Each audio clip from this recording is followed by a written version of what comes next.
Never stop reading the Bible. Hey everyone, and welcome. Today, we're jumping into the very end of the book of Ezekiel, chapters 46 to 48, and let me tell you, it is an incredible vision. This is more than just an old prophecy. It's literally a divine blueprint for how to rebuild a world from scratch, putting God right at the very heart of it all. So just think about that for a second. If your whole world fell apart, how would you even begin to rebuild? I mean, how do you create something that isn't just new, but is built to last? Something perfect? That's the huge question Ezekiel's vision is tackling, and the answer it gives is pretty profound. So, first things first, the sacred order. You know, any big project needs a solid plan, a foundation. And in this divine blueprint, that foundation starts with the rules for worship. This is the detailed schematic for the very heart of the community. And what's really amazing is just how specific it gets in chapter 46. We're talking detailed regulations for Sabbath observance, rules for who can enter the temple and how, guidelines for offerings, and even laws for the king's inheritance to prevent any abuse of power. These aren't just random rules, they're the bedrock for the community's entire spiritual life. So, you might be asking, why all the rules? Well, it all boils down to one absolutely crucial idea.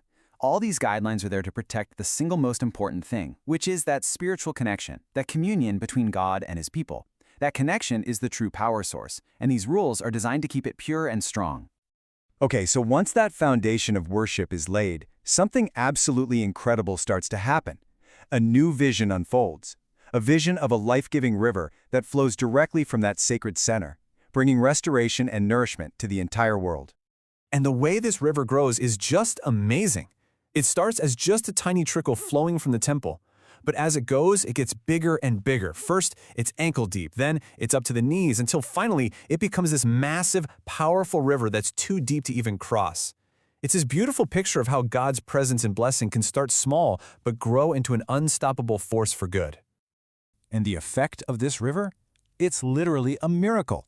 It flows out into the most desolate, barren places, the desert, and even the Dead Sea, a body of water so salty that nothing can live in it, and this river heals it.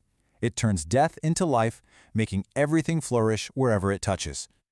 But of course, this is about way more than just a physical river. The symbolism here is so deep. Healing the Dead Sea? That's a picture of saving those who are spiritually dead. And restoring the land of Israel points to an even bigger idea. God's salvation isn't just for one group of people, it's an offer of spiritual rebirth for the entire world. So we have the rules of worship, and we have the river of life. Now, in chapter 48, we get the final part of the blueprint, the layout for the completed land. This is the vision of a society that is perfectly ordered, fully restored, and totally complete. And the way the land is divided up is so intentional. You've got the tribes of Israel getting their portion, sure, but look what's right in the middle. A sacred central portion set aside for God, the priests, and the temple. God's presence isn't just some abstract idea. It's the literal geographical center of the whole nation. And you see the number 12 pop up over and over. 12 tribes, 12 gates into the city. That number is so significant, it symbolizes divine order, perfection, and wholeness. This is showing us that this isn't a temporary fix. This is the complete and total fulfillment of God's promise. The community is finally whole. Okay, so we've looked at the rules, we've seen the life-giving river, and we've seen the perfectly ordered land. But what does it all point to? What is the ultimate goal, the real core of this entire incredible blueprint? And this is it. This is the main point. The ultimate restoration isn't the fertile land, or the amazing temple, or the perfect city.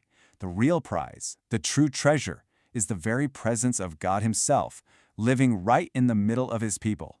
Everything else, all the material blessings, are just a result of that one central reality. And that really leaves us with something to think about. Ezekiel's vision gives a blueprint for a life completely centered on God. So, the question for us today is, what does it really mean for a community's, or for that matter for your own life's, true center to be not a location, but a living divine presence? Thanks for taking this deep dive with me into Ezekiel's final vision. This was from the Center Studio.